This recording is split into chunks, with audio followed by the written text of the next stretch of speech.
Hello বন্ধুরা, কেমন আছো? আজকে একটা জেব্রা মাছের ব্রিডিং নিয়ে আসলাম, নতুন ভিডিও। তো দেখো, এই যে আমার এখানে মলিগুলো রয়েছে, আর আমার এখানে আগের ভিডিওতে দেখিয়েছিলাম প্রচুর ডাম্বুয়ার নিয়ে এসেছিলাম, মেল ফিমেল দিয়ে। সব মারা গিয়েছে, বর্তমানে এই এক পেয়ার বেঁচে রয়েছে। তবে ফিমেলটা আগে থেকেই ছিল আমার কাছে, এই মেলটা শুধু বেঁচে রয়েছে। বুঝতে পেরেছো এক্সোটিক গাপ্পি পোষা কি ঝামেলা।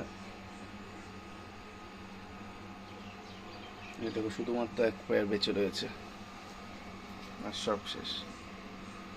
অন্য মাছগুলো কিন্তু দিব্যি ঠিকঠাক রয়েছে, এই সেম জলেই, কিন্তু গাপ্পিগুলো সব মরে গেছে।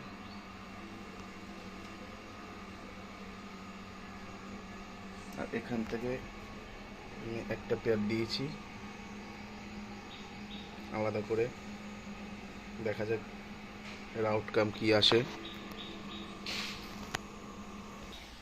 এই যে আমার জেব্রা মাছের ব্রিডিং সেট আপ করেছি এখানে। একটা ফ্রিজের বক্স নিয়ে নিয়েছি,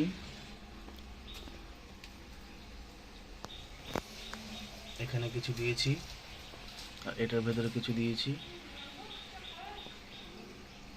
ভেতরে একটা এয়ারেশন দেওয়া রয়েছে।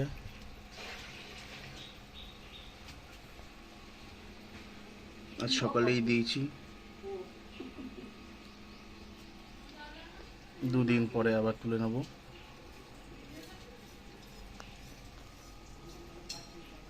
এটা দিয়ে এরকম ঢেকে দেবো, যাতে মাছ লাফিয়ে বাইরে না পড়ে।